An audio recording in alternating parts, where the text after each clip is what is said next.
This is your flight simulator.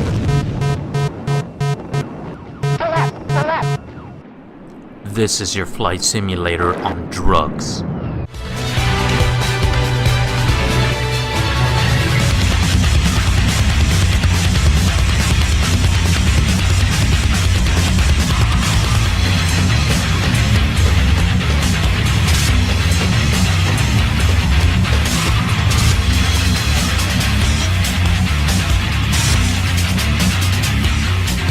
Any questions?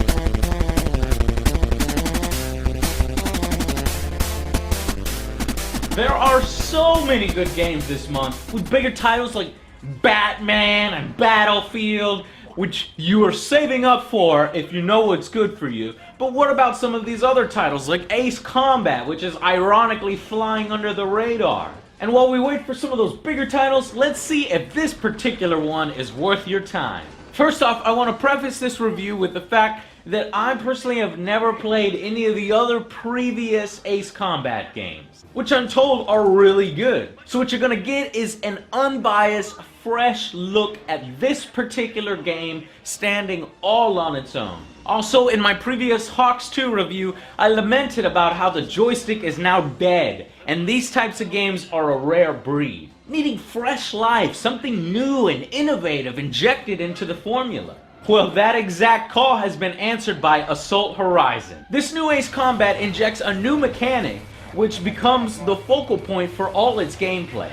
This is the DFM, the dogfight mode. When you tail an enemy fighter and close at distance, you see a green circle reticle appear around that enemy. You hit both shoulder buttons and the camera zooms right in, putting you right into the action, up close and personal.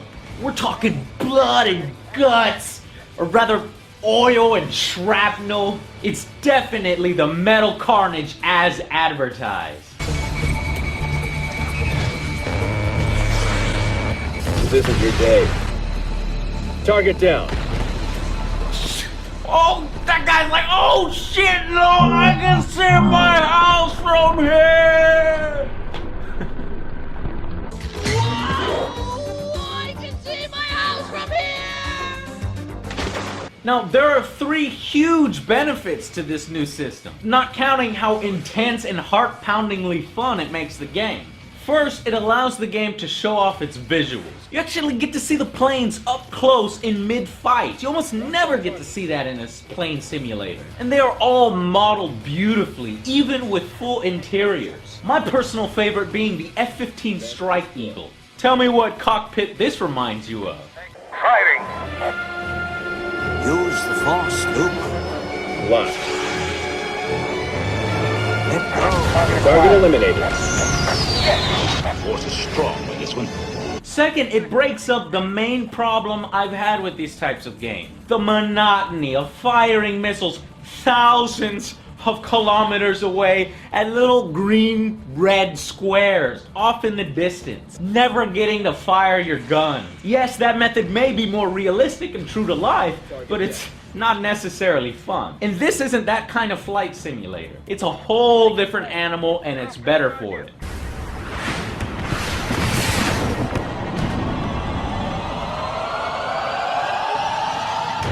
More contact. Low and high. Roger that, Viper 7. You are clear to engage. Shake him. There's a lot of these. We're under heavy attack. Requesting immediate support. Saber 5. Saber 6 is down. We need search and rescue stat. Jericho 1. We're targeting hostile aircraft from the ground. Finally, the last and most annoying problem it alleviates is when in other flight combat games it degenerates, especially when you're flying against aces, into just going around in circles trying to get an edge on your opponent, just flying around and around and trying to bank harder than your opponent, and doing that for several minutes. It's really annoying. It's so frustrating to sit there and do this dance for 10 minutes straight, especially when it's 8 versus 1. Well, not only can you perform tighter turns if you time the DFM at the right moment, but you can also use DFM defensively. If an enemy forces you into dogfight mode, you have to evade as best as you can. And you can apply the air brakes and hit them with a counter maneuver.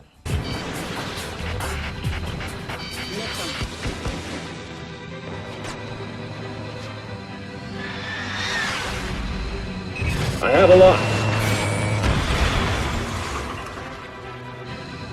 There's a little Buzz Harley mode. Boys.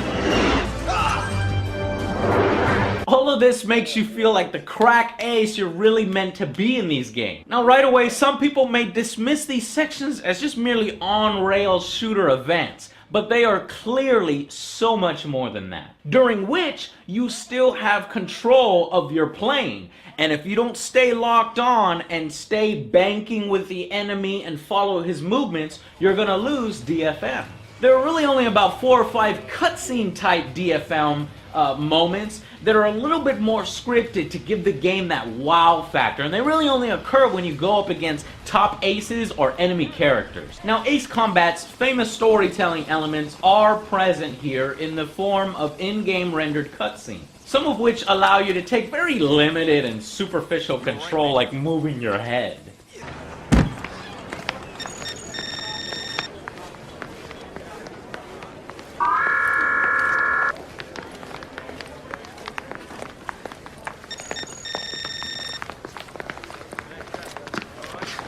But I appreciate any real flying game that takes the time to model the pilots and the support teams that are doing the work on the ground. And while the story itself isn't particularly interesting or unique, having to do once again with Russian rebels taking over that country, it does have a personal nemesis for you to go up against, the mysterious shark-nosed fighter pilot.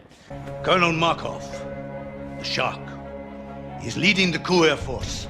He is every bit as good as they say. Maybe better. Be careful. It could have benefited from more ace-type enemy characters like the Shark, rather than this derivative story that we've seen 1,000 times. It is set in the real world, however, instead of being an alternate reality or a different kind of history like some of the previous Ace Combat games. Another good bit is that the game offers a great amount of variety. Not only will you be flying jet fighters, but you're going to be jumping into the seat of bombers as you attempt to fly under radar and carpet bomb enemy installations. All right, stand it down.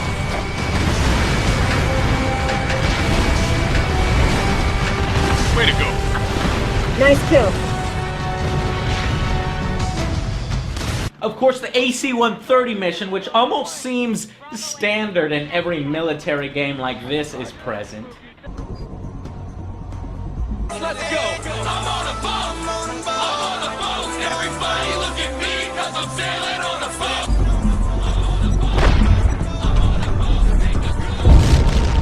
There's even one that has you fight in the air, come down, land, and while the battle is still raging in the air, have them emergency refuel your plane and take back off. That really got my heart pumping, and it's unique and something I haven't yet played. Marvel flight, you're clear to take off. Go, now!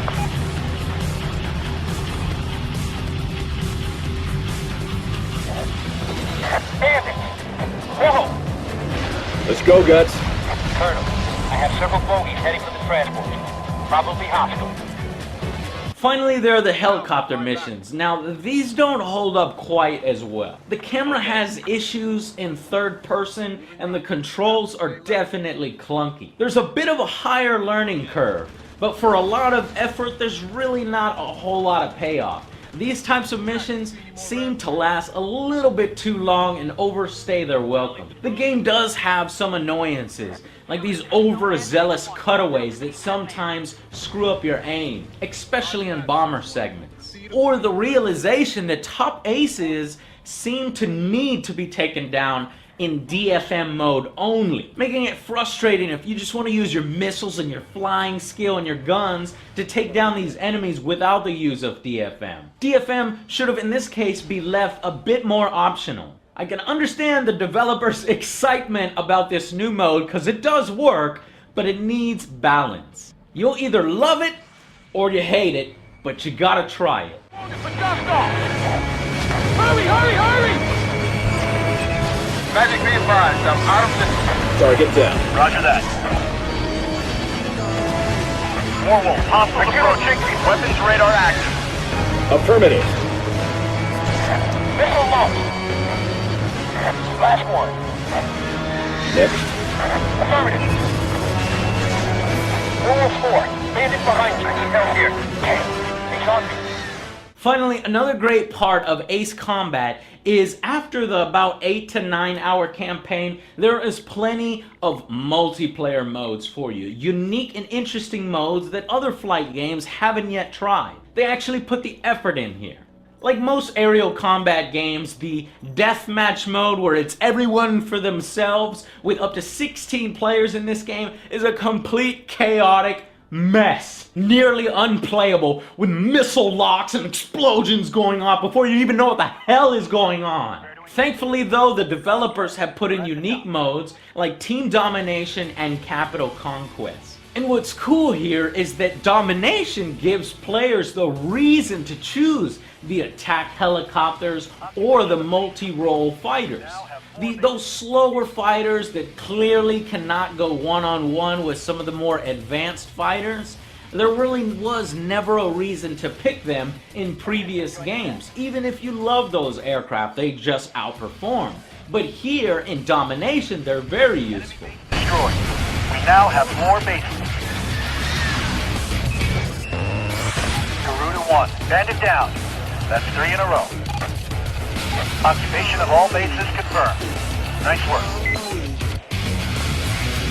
Your task is to control certain points on the map like King of the Hill by eliminating the ground targets within that area and then staying within that area for a certain amount of time. And that's where attack helicopters come in very handy. Perfect for helos to play their role in cooperation with their teammates. It's a very cool mode and much appreciated from just the free-for-alls. And the other cool one is Capital Conquest. These even bring bombing runs into play, as your goal is to first take out all the ground targets in front of the enemy base. Once that's clear, you can make a very specific targeting vector bombing run. Whoever causes the enemy to lose their base first wins.